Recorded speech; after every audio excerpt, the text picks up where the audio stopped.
Kalau kamu tidak percaya Quran, tidak percaya Taurat, apa kamu bikin buku tandingan tapi yang sekualitas Quran. Kalau kamu ngarang sendiri tidak bisa sama teman-temannya.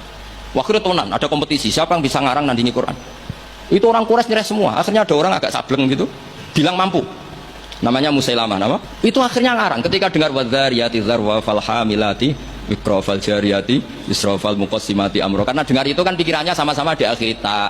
Terus pokoknya pikirannya gitu. Wal zariati zar'a, demi perempuan-perempuan yang menanam padi. Mun isbar ditanam ya wal hasidati hasda, demi perempuan-perempuan yang memanen. Berarti panen wal khabizati hubza, kemudian jadi roti. Terus falakimatin kemudian diuntal. Sampai sing pesenku protes. Iki apa-apaan? Lah ya kulo hadza ila majnun. Sampai sing pesennya kecewa, sing order kecewa. Wah ora kasil nek gumuk nyanyi Quran ora kasil.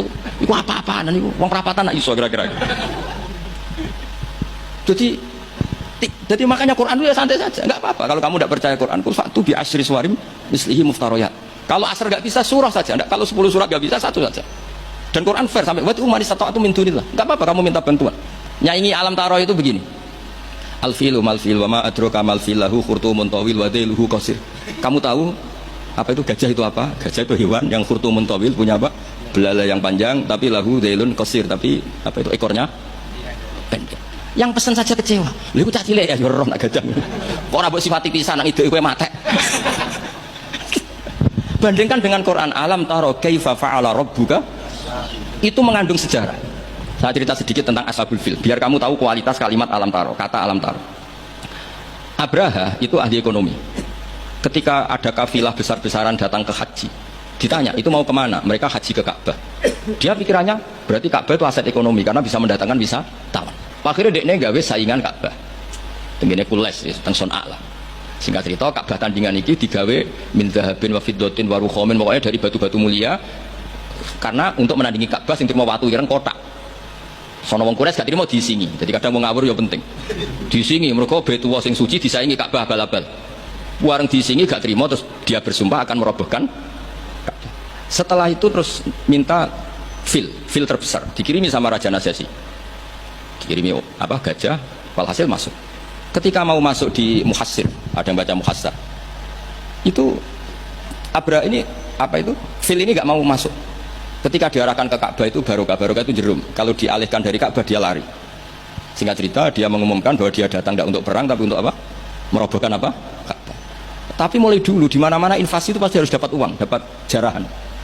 Nah yang dijarah itu diantaranya untanya Abdul Muttalib. Ketika sudah dijarah terus si Abraham ini orangnya baik, sosialnya baik, tapi kafir, tapi sosialnya bagus. Dia tanya, man sayyidu hadzal wadi, orang tertua di sini siapa? Sayyiduna Abdul Muttalib. Makanya lagi-lagi Nabi itu harus turunannya orang-orang baik. Muhammad bin Abdullah bin Muttalib itu selain orang baik itu sudah orang tokoh. Setelah Abdul Muttalib datang di perkemahan siapa? Abraham. Itu wibawanya Abdul Muttalib itu menjadikan Abraham nggak berani karena Abdul Muttalib membawa Nur Muhammad sallallahu alaihi. Itu Abraham bilang gini, spontan ketika melihat wajahnya Abdul Muttalib, guanteng Abdul Muttalib dan wibawa. Anta sayyidu hadzal wadi, nah, anak Abdul Muttalib sayyidu hadzal wadi.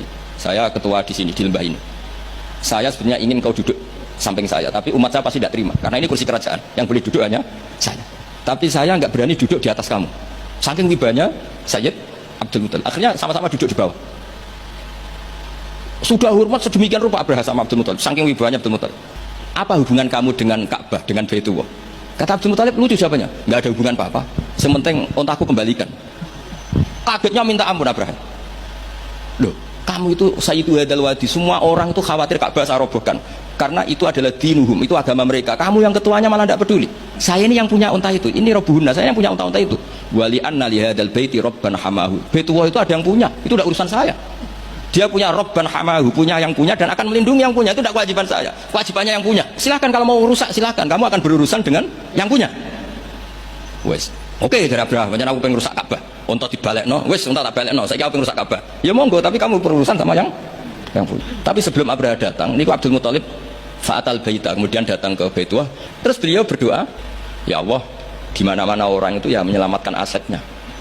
Ya engkau harus menyelamatkan asetmu dong. Ini santai itu. Oleh ngomong ketika ngono tok, itu ditinggal mirip. Nah ditinggal mirip itu Abdul Muttalib bikin pengumuman ke semua orang Quraisy, ayo ke atas gunung dan kita melihat apa yang dilakukan Tuhan kita terhadap orang yang merusak Ka'bah. Terus mereka di gunung semua. Ketika Abraham mau naik, mau merusak, terus ada burung abadi. Makanya judulnya alam taro. Kayak apa kualitas Quran itu? Cerita sejarah dengan sederhana, tapi kualitas maknanya luar biasa. Alam taro. Kenapa kok ada alam taro? Apakah kamu tidak melihat? Karena semua suku Quraisy itu naik gunung dan melihat apa yang maka dimulai dengan alam taro. Dan mereka melihat kaifa fa'ala rabbuka bi ashabil fil. Jadi kualitas Quran itu luar biasa. Nah, sehingga terus kita ini harus tahu bahwa mukjizat Nabi tertinggi itu apa? Quran.